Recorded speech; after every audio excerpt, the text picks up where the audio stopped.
Ритуальный танец народа маори как способ отдать дань памяти жертвам нападения в Крайстчерче. Новозеландские школьники и студенты из разных учебных заведений в понедельник исполнили церемониальное движение хака. Так они выразили свою солидарность с близкими погибших при атаках на две мечети в пятницу. Сотни учащихся собрались вместе, чтобы зажечь свечи и помочь друг другу справиться со страхом, охватившим город. Все теперь иначе, больше не будет по-старому. Я вздрагиваю от каждого звука.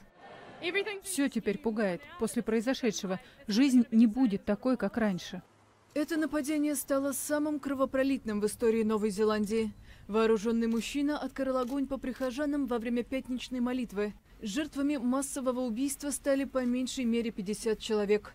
Через 2 часа полиция задержала 28-летнего австралийца, ультранационалиста Брэндона Террента.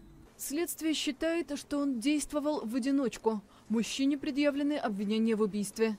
Премьер-министр страны Джасинда Ардерн назвала произошедшее актом терроризма и пообещала изменить законодательство об оружии.